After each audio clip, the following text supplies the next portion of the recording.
Hi, my name is Dan Zeilinger, and I have been a world-traveling full-time trad jazz musician for the past 40 years. Some of my most memorable performances were on the lawn of the Edinburgh Castle, at Imperial Palace in Japan, as well as TV shows and commercials across the world. I've met many people during my career and have spent many hours on stage and off with these musicians, talking about jazz, life, and more. Some are touring musicians, some are theme park warriors, and some are casual musicians who play on the weekends with friends. I think they all have stories worthy of a movie script, and through these interviews, I'll be sharing them with you. Hi there, this is Dan Zeilinger with Trad Jazz Today. My next guest I've known for a very long time. In fact, I've known him too long. He has a distinction of being with me at every major fault I've done in my career from the very beginning, and we'll get into that in a minute. But it's actually true. My good friend, I hope I'm his good friend. Anyway, Mr. Tom Kubis. Hi, Tom. How you doing, my good friend? So it's actually true. You were at Orange Coast College when I brought in my first awful arrangement from high school. And you were in the section. I got, not literally, but as a kid, it felt like I got laughed out of the room. I was like voicing major 7 chords with a soprano sax on top and in block what could form. possibly go wrong? Oh, I mean, I was hot stuff in my high school. I won the John Philip Sousa Award and Oh yeah, all that stuff. And I walked into that band. That was crazy. That band was unbelievable. Yeah. I mean, and plus we had writers on that band too. You know, I really started writing in high school. Right, you won some contests. Yeah, I won a contest. One time, I wrote this rock chart. I can't remember what it was called. And we did it at Cerritos College. And fortunately, the band was never at Hyde Beach. We didn't have a great band, but it was in the gym. And when they were doing it, and the band sounded freaking amazing in the gym. God, it was wonderful. So we played this rock tune. Everybody freaked out, and I won a best arrangement award. That was just that was kind of funny. But yeah, you're talking about Orange Coast College going into that thing, and that was crazy because there were so many writers. There was Dave Siebels and Dave Diggs and Dave Diggs, yeah, and Tom Saviano. And Tom Saviano, all these guys were pumping out pretty cool charts. Yeah, and it was funny because when we first got there, when I first got there, Doc Rutherford, who was teaching there, he didn't want to do anybody else's charts. He didn't want that at all. And so, but he would let us play, let us play. He'd play the charts or whatever. And so pretty soon it got to be that's all he played. It was just our stuff. And it was fantastic. It was a great experience. And the band was really good. There's a lot of great players still playing. Yeah. Let's go all the way back to the beginning, and we'll come back to Orange Coast College in a second. Okay, sure. But, my first question for you is, were your parents musical? No. That's it's a funny thing because as I watch students today, I go, you can always tell whose parents played and whose parents kind of didn't, and I was really an exception. My dad, my dad loved music. And so he had, as all dads did back then, a stack of 78s in a closet. We had these 78s were stacked up like 4 feet high, Wow. and we'd go through them. And every night Dad would play for dinner. When we had dinner, he would play usually Ray Conniff, Ray Anthony, Benny Goodman, Artie Shaw, and then, some of the other ones like Eddie Condon. He was into the Eddie Condon band in Chicago, and then and so that's kind of what I grew up on every night was that when I was growing up, and so, I don't know who did it, but somebody found this Firehouse 5+2 album, and it was my mom or my dad or whatever, and brought it home, and I went that was it. I went ballistic for some reason. That sound of that band, which I think is just so underrated as to how great they sounded. What was your first instrument? Well, my parents, we lived in Pico Rivera. I was born in Pico Rivera, and somebody brought around an accordion because Lawrence Welk was on at that time. And so there's like an accordion salesman, like you'd have like a Tupperware salesman, show up your door. Yeah, So yeah. the guy Somebody with else I accordion. talked to had that same experience. They were actually door-to-door salesmen. You got free lessons with a purchase. Yeah, that's what we got. So I had 3 lessons, and I've got somewhere. Well, I'm sure it's long gone, but I had a picture of me holding this accordion, which was way too big, and it just didn't click. So we kind of gave up on that, and so actually, I was going. They said we're going to start up a school program I was living in Covina at that time when the band program started, and I don't know how old I was, wherever they start you with. And so I was sitting there, and I don't know. And they said, "What do you want to play?" And I said, "I don't know. I don't want to play, but I want to play something." And there was this kid next to me who kind of I kind of looked up to him, and so he chose the clarinet, and I thought, that's what I'm going to do. I'm going to play the clarinet. So I went home and I told my parents I want to play the clarinet, and so they got into this thing. Remember that you could rent to own or rent it, or that's how I did it. Yeah. Yeah, that's the whole thing. The whole thing. And so I got my clarinet, and we went back the next day, and I had my clarinet. Didn't even know how to put it together, and which is a whole nother story. And so I go in there in the class, and the kid had just changed. He switched the trumpet, and I was like, "This is the guy I was looking up to," and he switched the freaking trumpet, And there I am with my clarinet. Okay, well, I think I'm kind of stuck with this thing, And my parents, we took it home. We rented it, and I forget what company it was or whatever. We brought it home. And clarinets in like what 3 or 4 pieces or whatever, so little parts of it, and so we didn't know anything about anything, where to put it together, how to put it together. So my dad goes and gets a Benny Goodman record with Benny Goodman sitting on the cover holding the clarinet, and so it's like and my dad was really handy with things, and he was a wood craftsman and stuff like that, and so we're sitting there trying to, okay, this goes here. And this, okay, so we got this. So we're comparing the Benny Goodman picture with my clarinet, and so we put the whole thing together. I think we got it. We did the one thing that you're supposed to on clarinet. You're supposed to, when you put it together, hold down. I think it was like the low. Right. Yeah, and we didn't do over that. The bridge, so yeah. I think we made it. I think it didn't. We didn't break it. But the funny part about it is that there was a mouthpiece cap on, and had the reed on it. It came with the reed. There was a mouthpiece cap. And we couldn't figure that out at all, because we're looking at Benny Goodman's thing, and we forget that was just part of the mouthpiece. So we're looking at Benny Goodman, and we can't see it, but maybe this is the way the new clarinets are. They have this. And so it's got 3 little tiny holes at the top just for air, just to come in. And so I'm trying to play with the reed cap on. And that was my first experience. And I couldn't get it. It was that was my first clarinet. Yeah, you were lucky though. You started with clarinet. Unfortunately, I went from flute to saxophone, and then had to deal with that register key that made no sense to me whatsoever. Oh, saxophone, yeah, and clarinet, yeah. Anything that's got a register key is like a bassoon or something,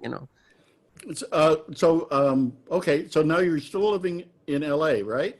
We're living in Covina, and they started a music program there, and my parents had bought this Firehouse 5 album. On this Firehouse 5 album was Tiger Rag.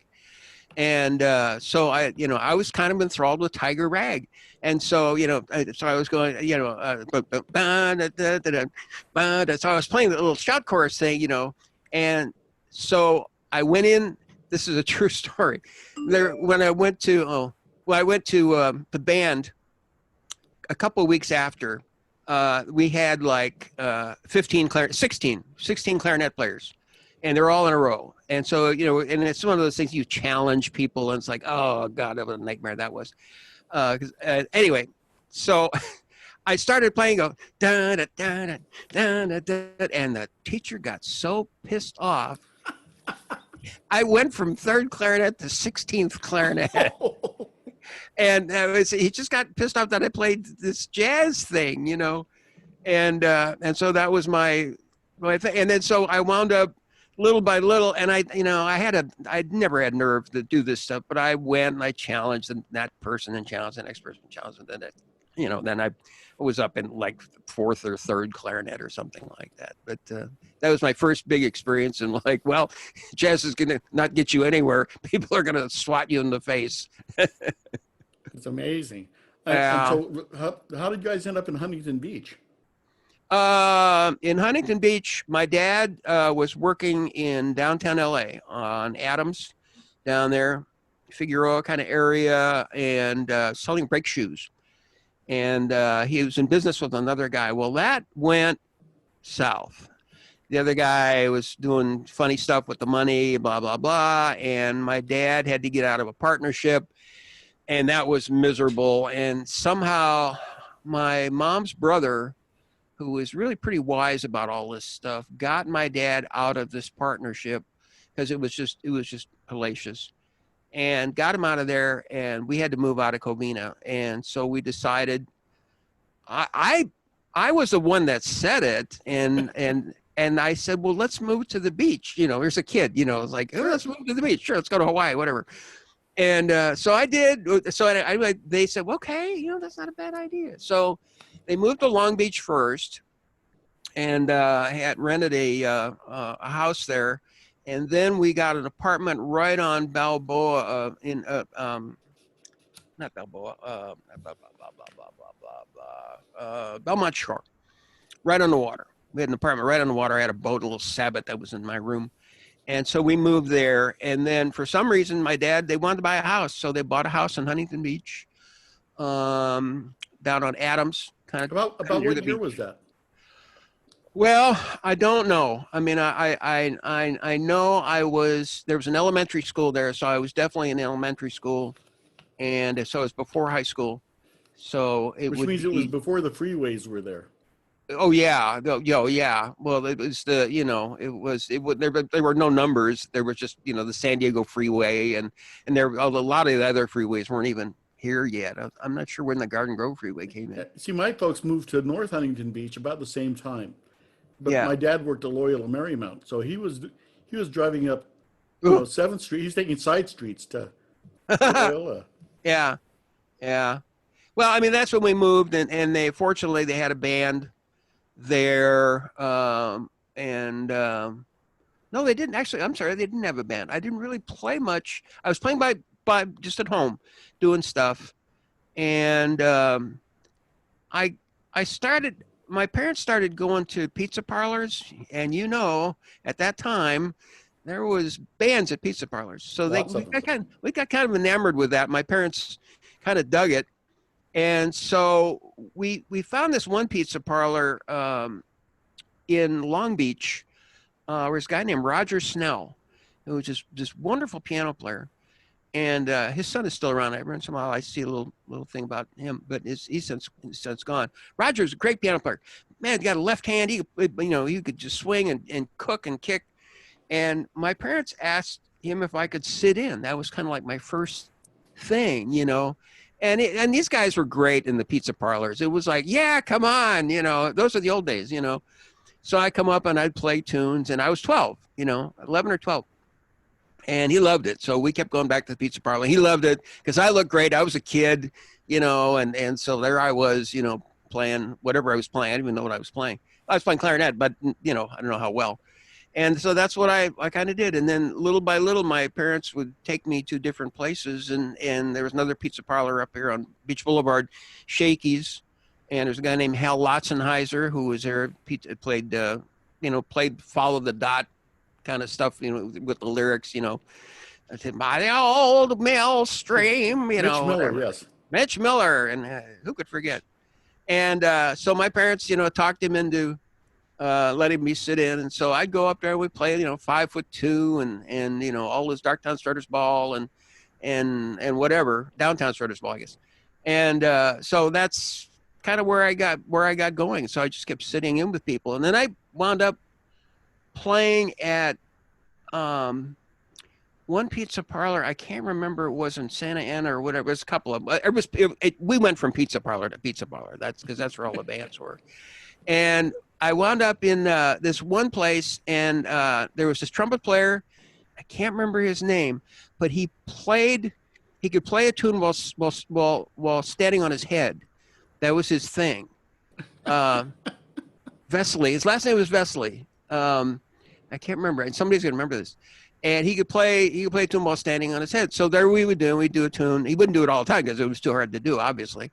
But he had this thing where he'd play and he'd stand on his head and boom, and so I was about 12, I think, then. And so then I started playing seriously with bands because they wanted me. They wanted a kid, and who doesn't, and so I did that for a long time, and then I started meeting people, and then as you know, Bill Basin, who had the first Sunday of the month, forget what the jazz club's called. He had that, and that was down at the Moose Hall in Santa Ana, right at the freeway, which I don't think is there anymore. No. And that's where I started meeting all these characters. That's where I first met George Probert, who, and he was my turning point because I saw him playing soprano saxophone, and I'd played the clarinet and that was fine and whatever, but I saw that, and that was like, that changed everything. I looked at it, I loved the way it looked, I loved the way it sounded, and that's, and so then that was my dream, was to have a soprano saxophone. And so in middle school, I told my parents, they said, what do you want for your birthday? It was my 12th birthday, I think. A soprano saxophone. But they bought the wrong one. They bought a C soprano, which is this little tiny soprano saxophone. So I couldn't play with anybody. So I wound up sitting next to the oboe player, Leslie Vanderwalker, who's still alive. She was playing oboe. And so I was playing soprano saxophone next to the oboe. That was my beginning of my elementary school career. The next year, actually less than the next year, they found out that was the wrong horn. And so my mom, tenacious as she was, found George Probert's number and said, George, what do I get him? I've got the wrong soprano. And so anyway, he recommended this guy in LA. I can't remember his name. It escapes me. Someday it'll come back. And he had a whole bunch of them, and it was a certain model. He recommended a 1926 Con. He said, if you can find one of those, that would be great. And so she called, and he says, yeah, I got a couple of them. Imagine that, Wow. And so anyway, for $150, I got my first Con. It was basically under somebody's bed. It hardly ever been used. It was perfectly silver. It was just like, it was brand new. It was like a brand new horn. And so I had my soprano saxophone, and that's what kind of started this whole thing. So for a long time, even through Disneyland days when I was playing at the park, I played both soprano and clarinet. Right. But the clarinet's too hard. It's just too hard. I'm sorry. It's just too hard. I love the clarinet, but it's just too hard. But I just had a ball with the soprano. Well, which brings us kind of to where I've interviewed Bill Denville already also. Oh, yeah. And there's something you two hold in common, which is you both did Ted Mack's Amateur Hour. Yeah. My mom decided that, Ted Mack Amateur was on, and they were doing a series. They had warned everybody that they were doing a series in Los Angeles because they're based in New York, but they came out to LA. And so somehow I had to send in a tape of me playing and then try and get on the show. So how are you going to do that? We just sit and play and whatever and make a tape. And of course, then it was actually reel-to-reel tapes. And, where could you do this? And so anyway, I used to go sit in with a guy named Jackie Kuhn, great trumpet player, that whole band. And they used to play on the Reuben E. Lee. It's now gone. There's no Reuben E. Lee. But they had a little jazz band, the Silver Cornet Jazz Band, and it was Charlie Lotus and Mo Ariano played piano, and Billy Wood played clarinet, Tommy Geckler on trombone, and of course Jackie as well. That was kind of the line. And so and Charlie Lotus, if I didn't mention his name, played drums. And all those guys actually went on to play with Pete Fountain for quite some time. But anyway, they came down in the afternoon for just to help me. And my dad had a tape machine, and we put up a tape machine and a couple of microphones and recorded them for me playing Washington and Lee Swing. And that's nice of these guys to come down in the middle of the day and do this, much less a restaurant letting them do it, which was so funny. I think about it now. And we did it. We put my demo tape and I got on the show. And then, so as I get there, there's another band, and that's the South Market Street band, and with Bill on it. And so I didn't really know them. They were heroes at that time. They were big time. They were playing everywhere down in San Diego, and it was like, they come and visit the jazz club on the first Monday, and they play, and it was like, holy man, this is like serious. This is like a real band. And so I was in awe of them. And so anyway, we were there, and then I got a chance. We just kind of started playing tunes and had a good day. Then they loved it. They started playing, and so they let me play with the band. Sit in every once in a while. Like I'd go to, my parents would take me to San Diego, and we'd play, or Mickey Finn's or whatever, and had a great time with those guys. But yeah, we share that. We were on the Ted Mack Amateur. I lost. I played. I lost to the tap dancing juggler.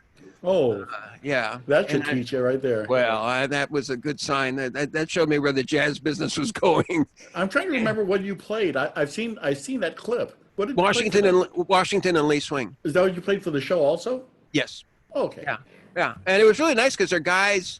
Some guy who worked there did a little arrangement. It's a big band. They always had a big band, and it was like it was like LA guys. It was like the best cats, and. So they had a little chart, and I'd play with it, and then that was my thing. And what was cool about it, this is so much later. I mean, I know there's so much to talk about, but much later, I called the union and I said, "Do you have records on who was in that band?" I did this only about maybe 10 years ago, and do you have any records of who's on that band? And so it was funny because the guy says, "Well, it's funny that you should call me." He says, "I'm doing this as a thing for the union. I just ran into that contract. I know exactly where that contract is of who's in the big band." And it was 5 saxophones, 4 trombones, and 4 trumpets, full rhythm section plus percussion. And that was just a house band. And I would have to go back and find it. I should have brought it, but the names they're astonishing. It's just like the who's who of and Claire Fisher was on the band, but Claire Fisher, he was a rehearsal pianist, and so he wasn't playing with the band. He was just the other guy. And I looked at, and they showed the wages. He was making $15 an hour playing. Wow, I'd pay that for him. Oh. Yeah, yeah. So that was our little thing together that we did, that Bill and I did, and plus then I got a chance to play with the South Market band, or at least sitting in, and they were always so very kind to me. And Bill is just like the sweetest guy in the world with my sense of humor. I think we just have the same sense of humor. It's just wonderful, Yeah, his interview was a blast. Yeah. So that takes you to high school? Yeah. Who's the band director then? Was that McJolton? No. No. A guy named Tom Fitzgerald was there, and it was his first year when I got there. It was 1964, I think. And so it was his first year, and I was playing. My parents had bought me an alto because somebody said, "Well, you got to play some other saxophone. Soprano saxophone just isn't. That's not the way to go, if you're going to play with somebody." So we thought an alto. So we bought a new alto, new Selmer alto, for $450, and brought it home and played it. So I played clarinet starting in the band in high school, and then I switched over to alto and then played there. And then we had our little jazz band, that we did. But that was, I did the whole high school thing. And I think about my sophomore year, I mean, there was so much that went on Dixieland wise in the middle of it, but I think in my sophomore year, junior year, I started working at Disneyland. I started out in the Christmas parade, which everybody did in the old days, and played clarinet. And then I got hired to work with a guy named Little Red Blount, and we were the pirate band, and we played up on Pirates of the Caribbean, and we had that. There's a little there's a little thing you can stand on and look out over, and that's where the band played. And it That was balcony, yeah. that balcony, yeah. And my parents had bought, I had an alto, and then bought me a tenor too. The tenor was another one that cost me $150. That's the phone. Who is that? Oh, it's Santa Ana's calling me. I don't want them. Sorry about this. Let me talk. Not a problem. Yeah, there you go. So it bought me a tenor, and so I had this thing where I was kind of playing kind of Texas tenor, and I don't know, I got caught up in like Charlie Ventura and those guys. Yakety sax. Yeah, and so I decided. So anyway, they put me up on with guy Little Red Blount, who was this trombone player, and Jackie Coon played trumpet, and Bill White played tuba. And I can't remember who the drummer was. And those guys actually went to Florida. But that was my first little thing out there. And then I started subbing with bands out there because there were little by little, the clarinet player couldn't make it one day or blah, blah, blah. And so I was on the Pearly band and Pete Lofthouse Second Story band. And so I was doing all that as a kid. And of course, they loved that because all these guys were old and I was the kid. So I fit in perfectly with the Disneyland ideal. And so anyway, and then finally, those guys left. And then the Delta Ramblers started, which is the group that I did for about 10 years at Disneyland. I played in New Orleans Square. And so that was my playing clarinet and soprano. Wow. Yeah, it was a great band. Yeah. Well, that and you put in some serious time at the park. Oh yeah, that was I very don't think I serious. realized that you had been there that long. Oh yeah. I did that from probably 68, somewhere I'm at Disneyland time, 68 probably through 78, and then they fired us, and they put in Rusty Steyer's band. Right, Jazz Miners. There, yeah, Jazz Miners, and they replaced us basically. But Ira Wesley played tuba in the band I was with, and Don Owens, great piano player, played. Chuck Minogue played drums, and a bunch of different trombone players. Nappy Lamar used to actually play banjo with us every once in a while, and so there were just all these. I mean, and Bill Campbell was the banjo player when most of the time when I was there. Wonderful player, and those are the guys that I kind of grew up playing with. It's amazing. Great trombone player named Jack London, who was out there for quite some time. Played with him. George Gibbs, they came and went, but I was on that gig for a long time. Yeah, that the Disneyland bands kind of, for a lot of people, took the place of those pizza parlors as far as employing musicians, especially of the Dixieland style. Yeah, there was no place to really play it. There were, and pizza parlors were the only kind of viable place to go, and that's all gone now. That's just the thing of having the piano player and all that stuff. Everybody's singing along, and nobody knows all those old tunes anymore. Down by the old mill stream, well, who knows that anymore? Yeah. So but yeah, Disneyland was kind of the and I practiced every break. I never took a break. I went up, and there's a room upstairs, air conditioning room, and big old huge air conditioner. I'd sit up there and bring all my horns and sit there and play. And that's all I did. Must have drove everybody nuts. I never even thought about that before. But I just kept practicing and practicing. Marienthal did the same thing. Eric Marienthal. Oh, yeah. He is a practicer. Yeah. I remember when we were when I was at OCC, as a matter of fact. Remember, Eric used to come over there and use the practice rooms. It's all day and all night, yeah. All day and all night going through his technique books. Yeah. Wow. Too bad it didn't pay off. Yeah. If he could have only, if something only good could happen to him. He was so funny. I remember much later when I was teaching, I had an improv class, and I brought him in, and as everybody does this, you bring Eric into your class, and then you have him play, and then you have him explain kind of what he does and what he practices. And it seems like such an innocent thing to do. Well, bring Eric, show him show him kind of the things that you work on, and it was so off the planet, so in a different universe.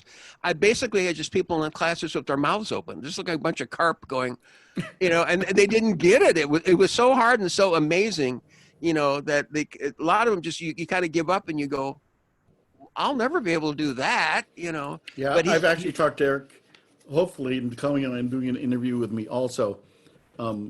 He actually was doing some Dixieland clarinet gigs, casuals for like Dan and all of us guys at one point in time. oh, that's funny. That's hilarious.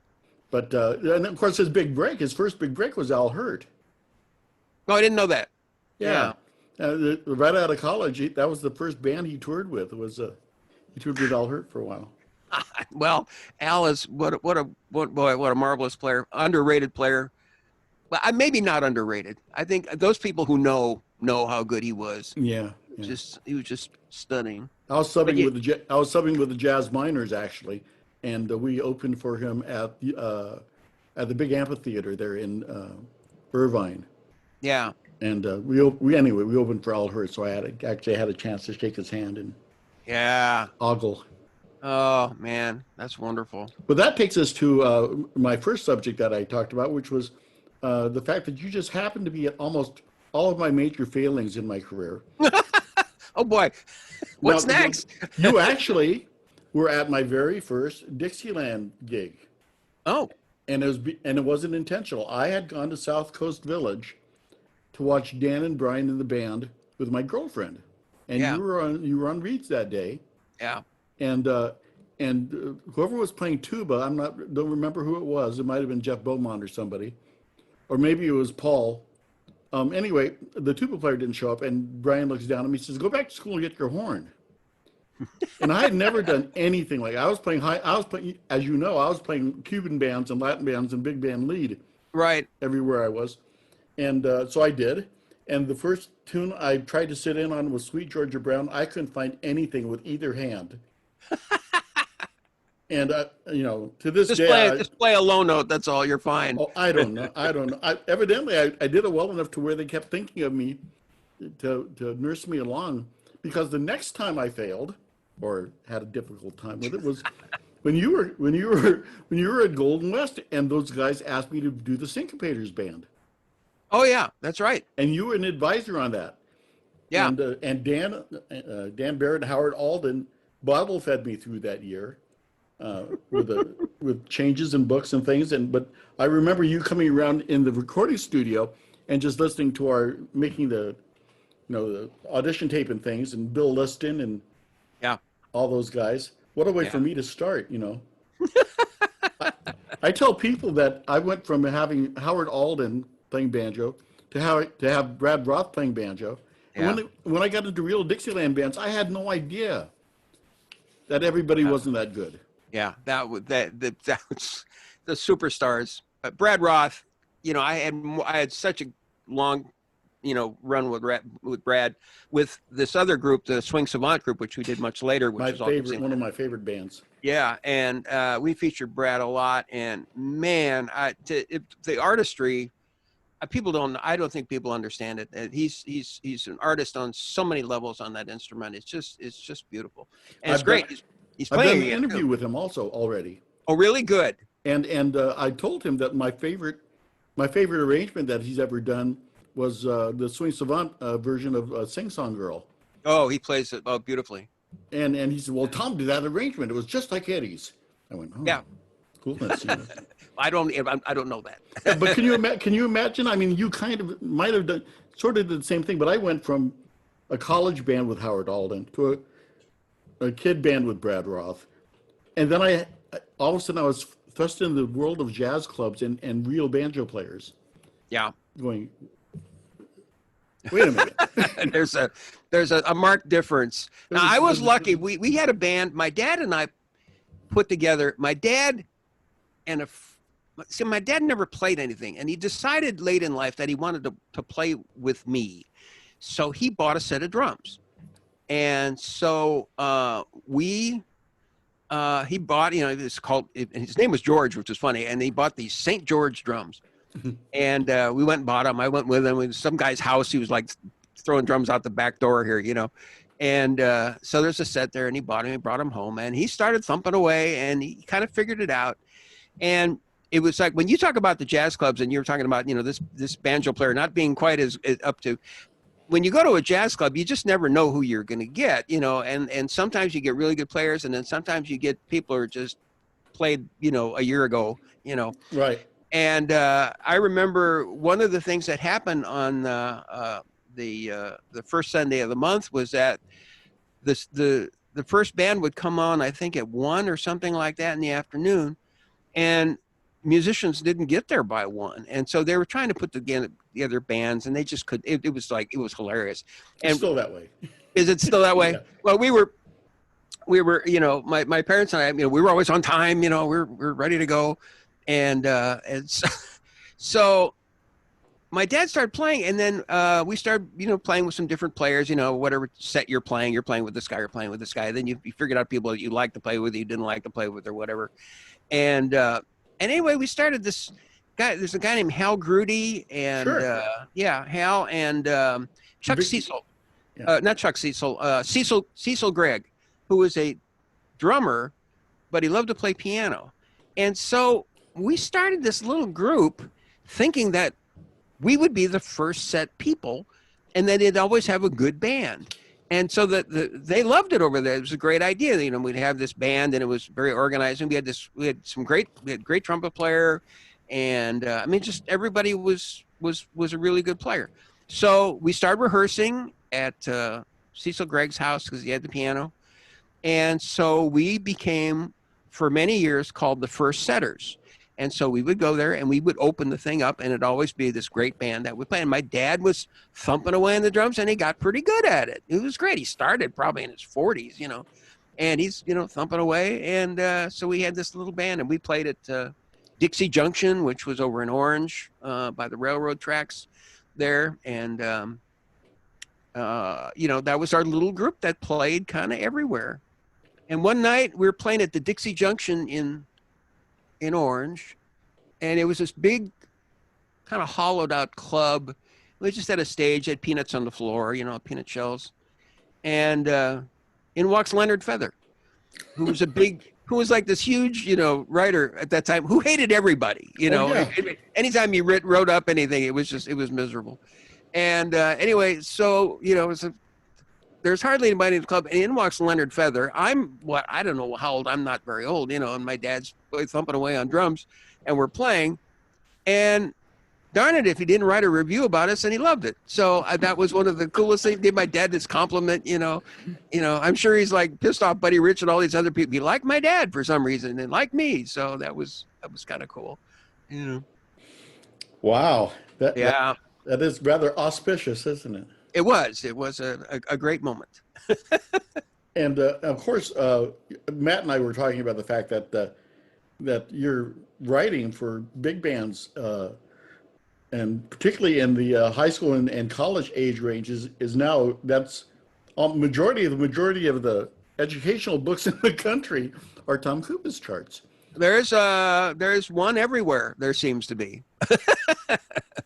I didn't plan it that way, except I just kept on writing and writing, and people started playing. Yeah, Matt was talking about how when you used to bring your son over to his house for drum lessons, and you would sit in the next room and finish a chart in the hour that you were there. And yeah. I know that you've done that in the bathroom before.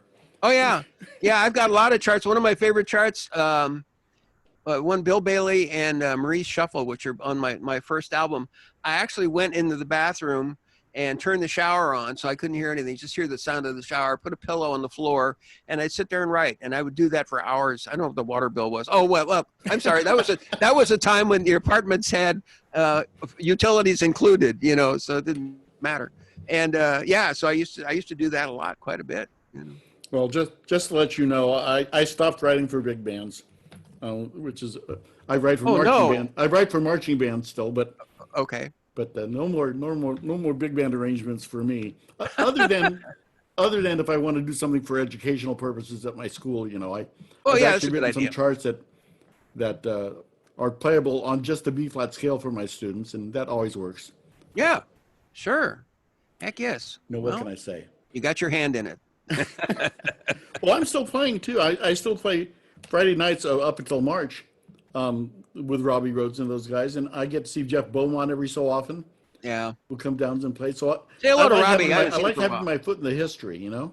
Yeah, and then there's a lot of history out here. I mean, Kid Ory was here for a while. I got a chance to play with him, and Wild Bill Davison when he moved out here. There's a lot of history out here. I got a chance to play with him quite a bit, and those were like the cats. Bob Havens used to come down to the club and play. I've got a lot of pictures with Bob playing because he'd want to get away from the walk band and just play. And so I got a lot of pictures with him. So there's a ton of history of these great players that have been down here. Did you ever get a chance to play with George Grock? No. I was wondering because Wesley had told me stories about playing with George. No. That's okay. Yeah. I thought I'd ask. No, he's one guy I don't know. But there were so many. He was Spike Jones' trumpet player. Is a reference? Which one is that? Spike Jones. He was Spike. Oh, he was Spike Jones' trumpet player. Yeah. Yeah, he's the guy who sang "All I Want for Christmas Is My Two Front Teeth." Oh, what a freaking great band that was! Amazing band, amazing musicians. God, how they did that, I don't know. There's still amazing musicians coming up. Thankfully, people like Katie Cavera and some of they're up and coming. I just interviewed a guitar player from Fullerton College named Zane Johnson, who's up and coming and takes banjo seriously, which is always nice to know. Yeah, that's happening. When I mentioned to people that don't know you that I was going to have you on the show, they go, "What does he have to do with trad music?" That's all I played. I mean, that was everything to me. Well, it still raises its ugly head with some of your big band arrangements. It's everywhere. Oh, of course. Well, I really the forms that I use, and a lot of the chord changes that I use. I mean, I've written strutting with some barbecue changes. I don't know, maybe 3 or 4 different times. Sweet Georgia Brown changes, and all these tunes that just fit so beautifully into. And that's the forms. I was never the Coltrane guy. I didn't grow up that way. I enjoyed the way he played, but it was never that post bop kind of thing was kind of weird to me and didn't quite get it. And that's I grew up in Dixieland, so that didn't make a lot of sense to me. So I tended to gravitate towards the guys who were kind of bluesy kind of players or whatever. Yeah. But I remember playing one of the bands. I think you were teaching. If you remember right, I used to come down and sit in on Golden West every so often, even after I had attended there.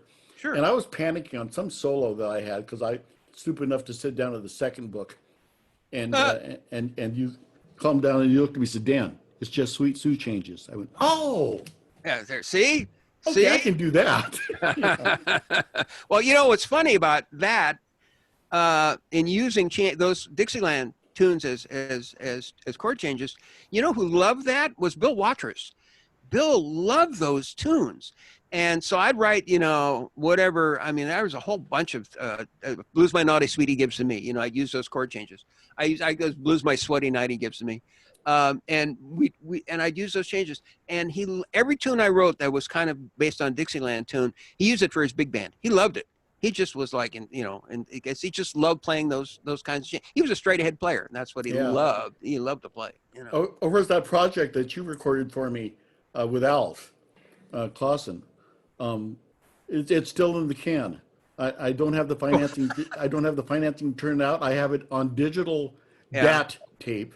Yeah. And I don't have a DAT player anymore.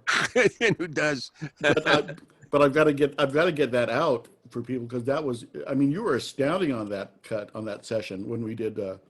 Now we lay down to peace and sleep and. Oh yeah. That was a good session. Yeah, it was a great session. But that tune that I wrote, one of the tunes I wrote for that was. Something I called Opus Pocus, which was actually Sweet Lotus Blossom changes. So I took inspiration from you, sir, on that one. Oh well, it's still. But that was a good project. I needed to get it out there in the ethos before I can't, if you know what I mean. Yes, I do know that. I know that very well. But hey, Tom, thank you so much for doing this. I know I haven't been down to see you at the Gas Lamp yet. Yeah, the band is. We've been there for a while. We were down to Beachcombers for about years, I think. Yeah, And I then would show up there every so often. and then Gaslamp, we were there, I think, for maybe 3, I think. And then, of course, everything kind of stopped, with all that's going on. Yeah, And but he keeps calling me and says, you have a home when the band's ready to come back. So that's excellent. it's wonderful. It's hard to find a place for a band to play and to find a beautiful home. Mike Newfield and the Gaslamp they're still open. They're doing stuff, but I'm not sure what their entertainment thing is. But it's a great club, and he was so wonderful to give us a home. Perfect. Wonderful. Hey, listen, make sure you do give my love to your wife for me. I will. And let everybody know that I still think about them, not only fondly, but currently I can't wait to come see the band again. And, it's always funny every time I come down to see your band, you kid with me about going out and getting my horn. That's right. But see, you knew me. You knew me when I was a trumpet player, and those days are long past, unfortunately. Well, I told you, it's a really freaking hard instrument. Hey, you're doing really well on it right now, though. I've seen the stuff you've been dropping.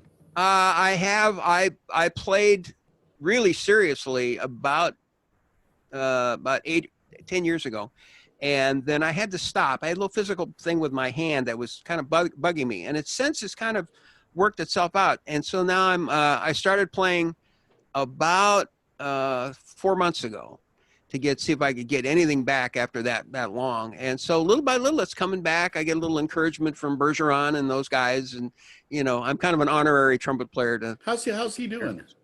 Wayne is doing really good. He had, he had a cancer thing going on, and which he's told everybody about. So I'm not bringing anything new. It was in his throat. And he went through all the chemotherapy, all the stuff, and he's come out on this side of it. It's been only a few weeks, but he's already out doing gigs. He's working on his strength and doing stuff. And what the great story about this, and for those people who know who Wayne is, like the world's greatest trumpet player, but when he went down, such a voice that was lost in trumpetdom, and he started coming. It was last week of the chemotherapy was done. Blah blah blah. He came home. There was he got a little sign that said, "Hey, I'm done with the whole thing." And the next day he gets a call from, of all people, to get him working, to get him exercises and cheer him on, was Doc Severinsen. Called him up and said, you got to get doing this. You got to do this. You got to do this. And so it's like Doc is like cheering him on. So that's so cool. That's just that's wonderful. Yeah. I don't know if you know this. I'm sure that Wayne actually hates that I bring it up every so often, but he and I actually met in '73, marching drum and bugle corps.